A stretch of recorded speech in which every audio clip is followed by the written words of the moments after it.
We will get started with the County Operations Committee meeting of Tuesday, October 24th. So we have everyone here. The first motion we need to make is to allow Brian Elsasser to join via phone. So I need a motion and a second. All right, Ms. Williams, Ms. Blair, all in favor at the sign of aye? Aye. All right, Brian, you are now in conference with us. Thank you. All right. Don't fall out of the combine. Oh, no, I'll try to keep it on the road here. Be safe. Okay.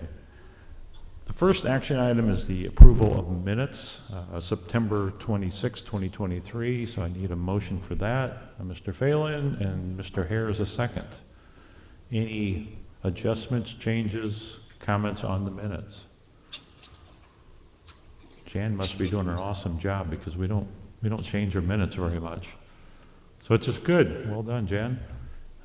I will put this out for a vote. All accept and approve of the minutes with the sign of aye. Aye. Those opposed with a nay. All right, the minutes have passed. We have two informational items. We have the workforce report and the vacancy report. So I'll turn it over to Administrator Sorrell. Thank you, Mr. Chairman. Go ahead and get that open in your packet. So page 5 of the packet has the workforce dashboard. This is for the month ending September 30th. Top third of the page shows applicants and hires, shows year to date in comparison to year to date a year ago. So just as an example, you can see a year ago we had 17 positions posted in the month of September. This year we had 25. The right side of it shows the hires, a little ad nauseum for the committee members, but for anybody watching the live stream now or later, just because a position was hired in September does not mean it was actually posted in September. Sometimes the application process and the hiring process takes more than 30 days. Middle third of the page represents the diversity of our workforce. And then the bottom third of the page looks at separations during the month and also year to date. So happy to answer any questions. Any questions from the committee on the dashboard? Okay, we'll move to the vacancy snapshot. All right, that's on page 6 in your packets. You'll note in the green columns on the right, and it's broken out by offices. That is the county board, offices that reports to the administrator, the elected official offices, the judicial branch, and then the boards, agencies, and commissions at the bottom. At the time that this report was run, which would be again through September 30, you'll see that we have 60.95 FTEs that are currently vacant. The majority of those are in the elected offices, and almost a third of that, or actually pushing half of that, is in the sheriff's office. So again, happy to answer any questions. No, Mr. Hare. Yikes. I know they're a little bit sensitive today. I'm Thank not sure you, if they've been turned up. I'm just wondering what the difference between the green and the other columns are. Since this is Angela's report, I'm going to let her explain that. So the green was actually what was reported last month, and then what's in the white columns is current this month. So it's just So that comparing way we month to just kind of date. show you, month over month. Okay, You'll have a comparison from one to the next. thank you. No, great question. Mr. Phelan. I brought this up at the board meeting, and I just wondered if there would be any appetite to discuss potentially adding how many days outstanding some of these vacant positions are. I know when we were discussing the budget, that was one thing that was talked about, but it might be beneficial to see it on this report or understand if that's even reportable. I think that's a appropriate ask. Yeah, so Angela can probably speak to the capabilities of Munis and what reports we might be able to generate that can provide some information for you, Mr. Phelan. Yeah, we've been pulling some raw data, kind of trying to see what makes the most sense and how best to be able to report that out. So there are some capabilities. Some is going to, potentially some manual tracking. So we're trying to reduce down the amount of manual tracking that we would have to do and report out, just because, obviously that could just have cause for error. There are some positions that are just kind of always out there. Like, for example, I would say correctional officers, deputies. So we could maybe kind of have some of those always recruiting for type of positions, and then kind of try to narrow down some of these other vacancies, how long they've been open. And then I think there's also a difference between how long they've been open and how long the department has asked for them to be advertised as well. So we're just kind of trying to see what our system's current capabilities are and what data points we have, so that way we can pull something that's meaningful to you. If I understood that right, then there's a difference between an open position and an open position that we are recruiting for. Yes. Could you explain why we would have a position that's open that we're not currently recruiting for? So it's up to each individual department. They would submit a requisition when they have an opening, asking, is there budget, if somebody has left, if there's budget, and then that they want to actually recruit for that. Other departments, they might not. They might be holding it open for a certain reason. They might have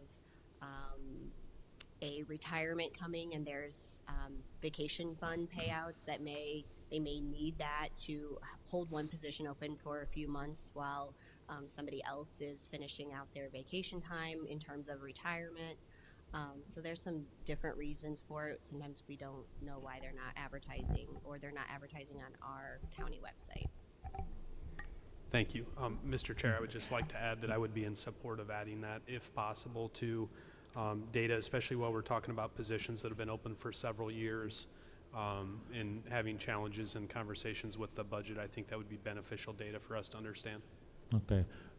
Let's make sure we're clear on windows of time. So over 6 months, over 12 months that's been open, is instead of it's been open 23 days.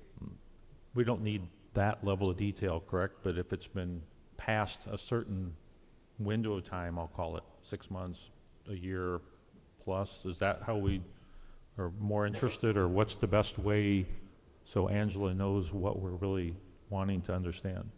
My opinion would be anything more than 6 months. Okay, does that help, Angela, if we classify anything that's been open over 6 months? And then I would suggest there's probably a few positions, maybe the deputies or correctional officers, that you have a title called corrections officer or a JDC position, that you have the same title for many positions, right? So when you say we have an opening for a deputy, that could be an opening that's been out there for 3 years because we've never filled all the deputies. I'm not sure how we classify it. I just want to be cautious. And with our new system, each position now, so before we had one position, deputies, and then we had many employees that were assigned to that. Now in our new system, everybody's 1 for 1, so everybody has a unique position number. So while that position number may have been filled in 30 days, but then another deputy retired, that's a new position number, now that is open. So we just want to make sure that, obviously they haven't filled, all of their, I think deputies is actually close to being filled, I think, but like the correctional officers. So we're just trying to make sure that what we can capture is meaningful, because those position numbers, just because one closes, maybe we have now a new, correctional officer that has resigned or retired, and so that opens it up, which would reset the clock, so to speak. So. Yes. Just curious, it seems like CO and at the sheriff's department could be the most challenging thing. Is there a way that maybe you could say on average we fill positions open in those departments in 20 days, 30 days? It's just that they don't all come open at the same time. Sure. Or Yeah. filled at the same time. So I just want to make sure from a complexity of this, we don't create Sure. a report that gives Angela a ton of work, and at the end of the day, we as a committee don't have any usable data. I guess that's my concern. I think I understand what you're asking for, and I'm in support of making sure we understand as a committee and a board how we're doing at filling positions and how long vacancies are out there against our budget. Mr. Sorrell, you have some? I completely agree with Mr. Chairman. I was just going to add from the recruitment side, you heard Angela say that not all offices and departments always post on the county's website. And, a good example of that is the state's attorney's office. Jody, to recruit attorneys, has specific law and attorney job boards that she would post to directly versus just putting it out on the county's website, because she's doing a targeted recruitment to try and get attorneys, and so there's specific places to do that. Those are typically not on our radar screen, but obviously we can try and work with the offices and the departments to see if there's any of those off-county website recruitment activities that are going on. That's just one example that I know of for sure, because Jody and I have talked about it. But there may be other examples across the organization. So, where we can, we'll try and collect that information. That way you get an accurate picture of, just because it's not on the county's website doesn't mean it's not actively being recruited for. Yes. No, appreciate that. Mr. Phelan. Mr. Chairman, the last thing I would offer up is if we're specifically looking at maybe 6 months as our target, that might only be a report we see twice a year. Well, we could do it as a rolling report. You could so do it we as a could rolling still do report it or monthly or quarterly. quarterly. Monthly might be too often. I would say maybe quarterly on a rolling. If that's possible, Angela. I guess my ask for Angela from hearing this request, consider what I think we're trying to achieve. See if there's something you can pull together that's 6 months or greater, maybe in the first cut. And we'll start on a quarterly type of report. So we're in October. I don't know if we want to see it yet in this quarter again in December, give her some time, or January. Any preference? Up to the committee. I mean, we just finished a quarter, so I mean, if I don't not putting Angela on the spot to see what we can put together for next month already, but maybe if we can get a first swag at it for next month, or at least the December meeting, to show you what third quarter data would look like. Now let's make a run at that. So third quarter data would be presented in November's committee meeting, and we'll see. Angela, if you need some review of it ahead of time, let me know, or we'll grab Mr. Phelan or whoever, kind of to make sure we're hitting the objective as well as we can. Sure. Okay, thank you. Mr. Hare. Thank you, Mr. Chairman. Just in regards to both of these reports that we've just looked at, what would you say from a management standpoint, whether that's Administrator Sorrell or HR, what's your level of satisfaction with our progress that's depicted on both these reports? Or in other words, what grade would you give the county on its efforts? That's a great question, because I'm always, personally, I'm challenged. If we're measuring something, we need to be doing something with it, right? So you're asking, we're measuring, what are we doing and how satisfied are we to achieving a goal? Yeah, I mean, I'm just looking, when I look at separations, I always like to look at the reason behind the separations, and so I'm just curious as to how we think we're doing. If we're like, oh yeah, I'd give myself a B, or I'd give myself a B minus. I mean, that's kind of, so then in 6 months, when we look at it again, we can give ourselves another grade in terms of how we're doing. I asked Mr. Sorrell maybe to make some comments around progress and measurements. Well, Sean or Angela, please feel free to chime in as well, because you see the separations more directly than I do. I see it at a high level. Just quickly looking at the report in today's packet, for this month, we had 8 resignations, 1 retirement, and 3 others. obviously, retirements are going to be what they are. Folks and team members plan that throughout the course of their career. As there's a common phrase in HR, not all separations are bad. So how we classify those going forward is is maybe a little bit of a challenge for something like this, but it's always resignations are also conversely, maybe the team member chose to resign to seek a better opportunity for themselves. I think as an employer, we always want to see someone better their lives and better their opportunities. And if that means it's with us, that's fantastic. If it means it's with somebody else, that's okay too, because they're moving on and moving ahead. It's in their lives and their careers. Again, those separations that are maybe for disciplinary reasons normally is a good thing or a positive for the organization, maybe less so for the former employee.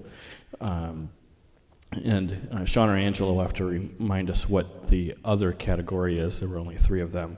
But, when you think about it, I think in terms of how I would maybe categorize, Mr. Hare, your question as, how are we doing at retaining staff? And I think parts of the organization we do pretty well. Parts of the organization we have challenges. Some of that is compensation. Some of that is workplace conditions, and some of it is some of the benefits that we are able to offer or not offer, and some of it is just flat out competition with other public sector employers and the private sector.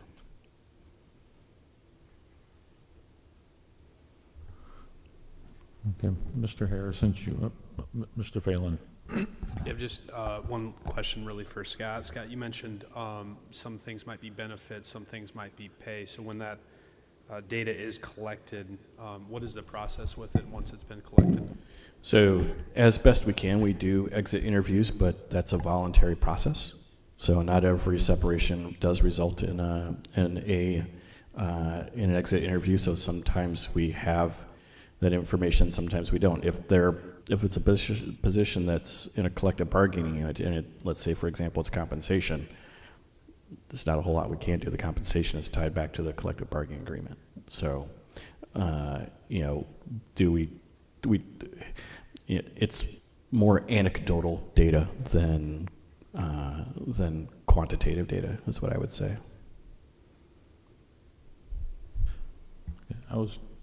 Since this was raised, this report's been in existence for multiple years. I think our county clerk was the one who, when she was on the board, put this one in place. It was more done, in my understanding, for measurement of diversity. So maybe the ask here would be the first 4 boxes in this are really about diversity. Now we have a DEI officer in place instead of us as a committee trying to set the metrics in that. I would ask maybe our diversity office take this on, put some targets. What are we trying to accomplish and how are we progressing? Is that a fair ask among the committee? I see some heads nodding that, we as a committee, this is good that we have oversight in view. I think we should still retain that, but now we've invested in diversity office. It has specialty skills in this space. Why don't we ask them to set some goals and give us a report of how they're doing on these spaces? Is that fair, Mr. Administrator? Okay. All right. Any other questions on it? And again, these reports are important, so thank you for asking. Dr. Blair. This has nothing to do with that. I know that under the Election Commission, we always have that 5 overfilled because of election commissioners. Are we somehow correcting that or somehow changing that so it doesn't look like it's an overfill in fiscal year 24? Or is there a way, I don't know if this is a computer issue or what. I will look at the budget for 24 to see if we were able to move those in, because they are commissioned, so they're not really like an FTE count. So we just need to make sure that either they're reported at the correct FTE or make sure that they're not, since it's just a commission base. Yeah, I just want to make sure that we're not, that the public doesn't see this as a real overfill when it's not that, from my understanding. Anytime you present something, you want to be accurate. Thank you for that. Any other comments from the committee? Okay, thank you. Open up for public comments. As always, do we have anyone with public comment today? Okay, seeing none, we'll close that. Before we move to executive session, we'll jump to miscellaneous and come back just so we capture miscellaneous, because executive session may be a little lengthy here, so any miscellaneous? Dr. Blair. Today is our illustrious CFO's Heather's birthday. So happy Awesome. birthday, since I won't be here later in the day, so. Happy birthday. We'd all sing to you, but you might be embarrassed, so we'll sing later. All right. Any other miscellaneous? Okay. If not, I need a motion to move to executive session for labor relations and pending litigation. Dr. Blair and Ms. Allison. I need a vote on this, so all in favor with the sign of aye? Aye. Those opposed? All right, we will go to executive, and we'll shut our mics off.